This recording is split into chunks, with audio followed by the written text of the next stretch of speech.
Hello students, good morning. It is your history period, chapter 3, Nazism and the rise of Hitler. And your topic is birth of the Weimar Republic. Birth of the Weimar Republic. In this topic, we shall study about the birth of Weimar Republic. Students, you know that at the time of ending of the First World War, the Emperor of Germany, Kaiser William II, was abdicated and he fled to Holland, and in November 1988 Germany was declared as republic.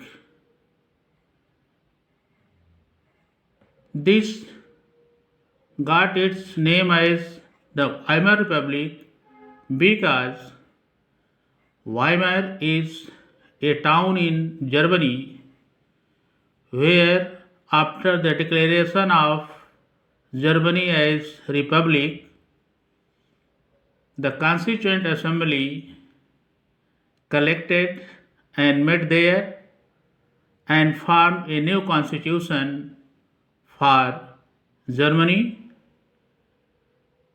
Since at the name of the town it has gotten its name, means Germany has gotten its name as Weimar Republic. Yes, students, now I want to start it.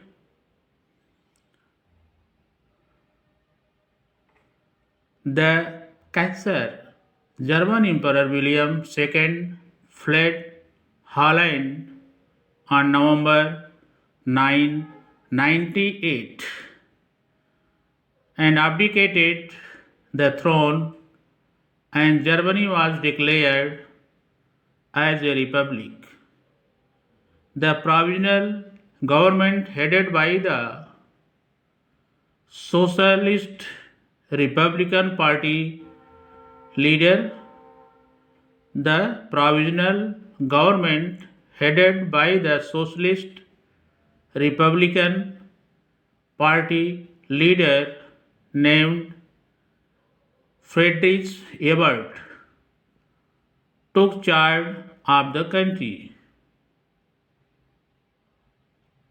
After taking charge of the Germany, Friedrich Ebert, without loss of time, signed a peace treaty with the Allies, and the World War I came to an end.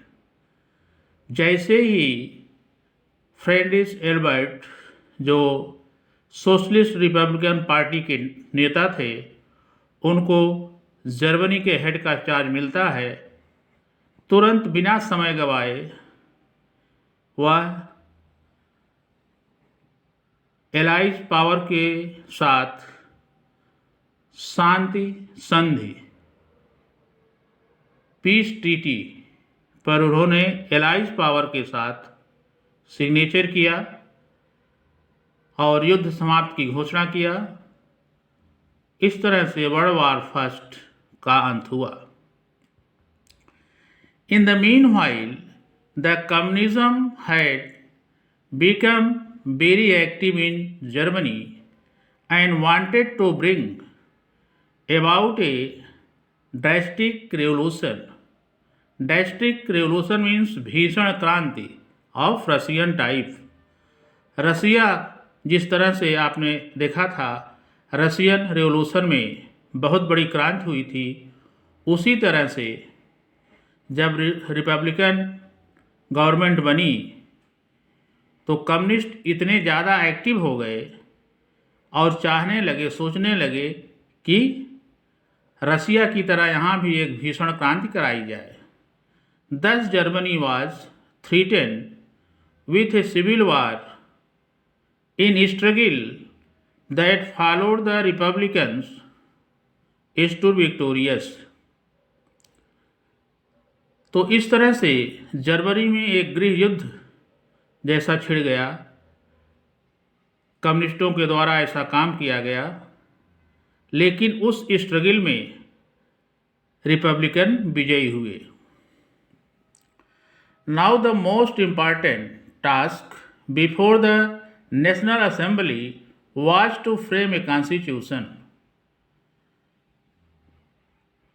Revolution शांत कराने के बाद अब national assembly के सामने एक समस्या आई, जो समस्या थी कॉन्स्टिट्यूशन फ्रेमिंग का, न्यू कॉन्स्टिट्यूशन फ्रेमिंग का।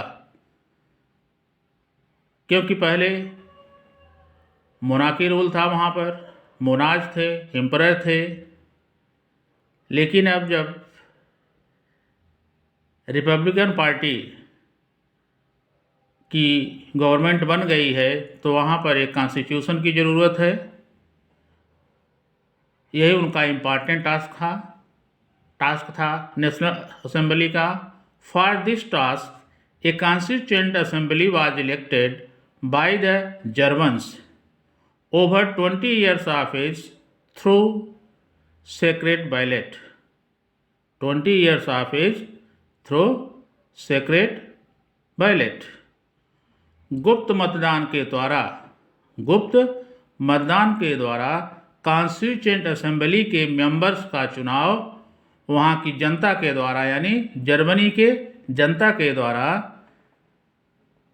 किया गया, पूरी जनता के द्वारा, जिनकी एज 20 साल या 20 साल के ऊपर थी। एक गुप्त मतदान के द्वारा कॉन्स्टिट्यूएंट असेंबली के मेंबर्स का चुनाव हुआ। It met at Weimar in February 1990 to frame constitution. और यह कॉन्स्टिट्यूएंट असेंबली के जो मेंबर थे, ये सभी लोग वाइमर टाउन में मिले। Since the new constitution was framed at town of Weimar, इस तरह से एक कस्बा था वाइमर, वहाँ पर नया कॉन्स्टिट्यूशन बनाया गया। It came to known as Weimar constitution, इसे वाइमर कॉन्स्टिट्यूशन के नाम से भी जाना जाता है। And the republic as Weimar republic, German republic न करके इसका नाम पड़ गया वाइमर रिपब्लिक, क्योंकि इसका जो न्यू कॉन्स्टिट्यूशन था वह कॉन्स्टिट्यूएंट असेंबली के मेंबर्स के द्वारा वाइमर टाउन में बनाया गया था। Students, in this way the new constitution of Germany framed by the Constituent Assembly and Germany considered as Weimar Republic. But there was a lot of difficulties for Weimar Republic because people were not accepted Weimar republic. Next topic में हम लोग देखेंगे difficulties of Weimar republic, means why did it become unpopular. Weimar republic unpopular क्यों हुआ? इसका first reason था the republic had to face its carrier by accepting the Treaty of Versailles with all the humiliations, hence it was not welcomed by its own people. Students, you know that at the time of treaty, At the time of peace treaty, allies taken over 6 billions pound sterling, 75% Germany iron ore field, 26% 26% coal field, 1 by 10 population, 13% territory.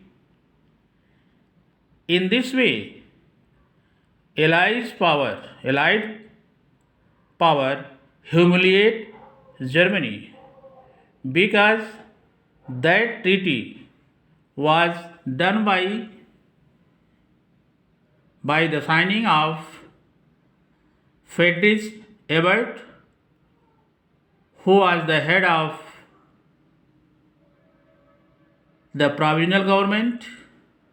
That is why they not accepted that rule, because through this that peace treaty, Germany was humiliated by the Allied power, insulted by the Allied power by taking money and the resources of Germany. That is why people not welcome Weimar Republic. Due to this reason, the industrialist, second reason है, the industrialist distrusted and militarists resented the loss of territory and foreign control of German soil. उद्योगपति जो थे, businessman थे बड़े बड़े, उनको इस सरकार के प्रति अविश्वास था, और मिलिट्री के आदमी जो थे, आर्मी के लोग जो थे, वह लोग भी नाराज थे, क्योंकि इतनी ज़्यादा देश का हिस्सा एलाइड पावर ले लिया और देश पर विदेशी लोगों का कंट्रोल, कुछ भागों पर विदेशी लोगों का कंट्रोल हो गया. Democracy and Republican government, 8 new idea in Germany. Students, वहाँ के लोगों की आदत थी एम्परर की, मोनार्क की, राजा और बादशाह की. वहाँ पर डेमोक्रेसी एक न्यू आइडिया थी. डेमोक्रेसी एंड रिपब्लिकन गवर्नमेंट वहाँ के लिए एक न्यू आइडिया थी, न्यू टाइप ऑफ गवर्नमेंट थी. लोगों की आदत ऐसी गवर्नमेंट की नहीं पड़ी थी, इसलिए भी लोग इसको डिसलाइक करते थे.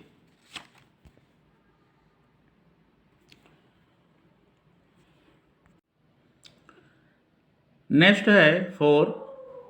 The republic had to face opposition of the communists. Weimar republic unpopular होने का ये भी एक रीजन था कि वहाँ के जो कम्युनिस्ट विचारधारा के लोग जो थे, वह हमेशा शिकायत करते थे इन लोगों की और हमेशा विरोध में ही बोलते रहते थे. The republic had to face the opposition of the communists. They means communists under their leader Rosa Luxemburg and Karl Liebknecht tried to organize a portrait revolution in 1919, but they were shot dead soon by army. Students, Republican had faced the opposition of communists, and the communists under their leaders Rosa Luxemburg and Karl Liebknecht tried to organize a proletariat revolution. Proletariat revolution means industries workers revolution. Proletariat means workers. Proletariat means workers. Like Russia, जिस तरह से रसिया में farmers और workers सबने मिलकर के revolution किया था, उसी तरह कम्युनिस्ट यहाँ पर भी अपने दो leaders like Rosa Luxemburg and Karl लिबनेकट, इन दोनों की अगुवाई में एक मजदूर यूनियन यानी जो वर्कर्स थे उनके द्वारा रेवोल्यूशन कराना चाहते थे। But both leaders were captured by the army and shot dead soon. लेकिन ये दोनों नेता जो थे कम्युनिस्ट के, आर्मी के द्वारा पकड़े गए और उनका आंदोलन जो शुरू कर रहे थे कुचल दिया गया और इन दोनों को मिलिट्री ने शूट कर दिया। नेक्स्ट रीजन क्या था अनपॉपुलर होने का? The republic had to pay for the sins of the old empire. Students, you know that first world war was started from 11th July 1914 and at that time the ruler of Germany was empire। वहाँ के जो पहले के empire होते थे उन सब ने शुरू किया वर्ल्ड वॉर फर्स्ट, और फिर उन सब के पापों की भरपाई जो है वह वाइमर रिपब्लिक मीन्स जो गवर्नमेंट नई बनी है डेमोक्रेटिक गवर्नमेंट, उसको उसकी भरपाई करना पड़ रहा है, यानी उनके पापों को ये लोग भोग रहे हैं। The republic had to face an armed insurrection in 1920. It was executed by Dr. Kopp, a militarist Russian official. Militarist Russian official means Russia के सेना का अधिकारी। क्या नाम था उसका? Doctor Kapp. इसने इस तरह से व्यूह रचा अपना, इस तरह से जाल फैलाया कि वहाँ की आर्मी जो थी वाइमर रिपब्लिक की, उसने क्या किया? इंसरेक्शन कर दिया, विद्रोह कर दिया, यानी सरकार की बात मानने से मना कर दिया। कब? 1920 में। सेवंथ रीजन था ever increasing unemployment, acute food shortage and inflation were some of the other problem of republic. ये सब समस्याएं तो थी ही, लेकिन वहाँ पर अत्यधिक बेरोजगार फैल गया था, फूड की बहुत अधिक शॉर्टेज हो गई थी। एक्यूट फूड शॉर्टेज मीन्स बहुत ज़्यादा फूड शॉर्टेज हो गई थी। वहाँ की जो मनी थी उसकी वैल्यूएशन बहुत कम हो गई थी। छोटी सी भी चीज़ खरीदने में बहुत सारा पैसा लगता था। तो इस तरह से वहाँ की पब्लिक परेशान थे उस समय। इसीलिए वाइमर रिपब्लिक के रूल को वहाँ की जनता पसंद नहीं करती थी। नेक्स्ट है the republic was greatly handicapped by the huge burden of war reparation to be paid to the allies. The republic was greatly handicapped. Handicapped मतलब पंग होगा, विकलांग। उस समय की जो गवर्नमेंट, न्यू गवर्नमेंट बनी थी, बिल्कुल त्रस्त हो गई थी, हैंडीकैप्ड हो गई थी, पंग हो गई थी, क्योंकि संधि के साथ उसको इतना अधिक वार के लिए पे करना पड़ा, जैसा कि आप लोग जानते हो 6 billion pound sterling, 75 iron field देना पड़ा, 26% कोल फील्ड देना पड़ा, 13% territories and 1/10 population, and also Germany lost their colonies outside of the country. In this way, that government became greatly handicapped. पंग हो गई थी, वहाँ की अर्थव्यवस्था बिल्कुल बर्बाद हो गई थी, कोई बस उसका नहीं चल रहा था। और क्या किया था एलाइड पावर ने? Allied power demilitarized German army to weaken its power and occupies its resources, rich territories like Rhineland. Rhineland जो था वहाँ पर बहुत ज़्यादा खनिज पदार्थ और उपजाऊ ज़मीनें भी थीं। इन सबको एलाइज पावर ने ले लिया और उसकी मिलिट्री को भी कम कर दिया, जिससे उसका पावर भी कम हो गया। और जानते हो students, the people those are nationalist circle, those are conservative nationalist circle, they called Democrats, Socialists and Catholics in mocking as November criminal.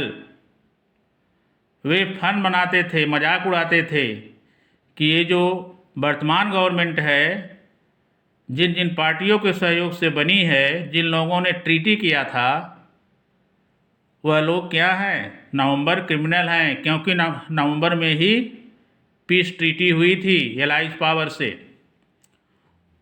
उनको ये क्या कहते हैं, जो कंजर्वेटिव नेशनलिस्ट सर्किल के लोग हैं, वह लोग उन लोगों को क्या कहते हैं? नवंबर क्रिमिनल्स, नवंबर के अपराधी, यह कहकर उनका मजाक उड़ाते हैं। Okay students, your class is over.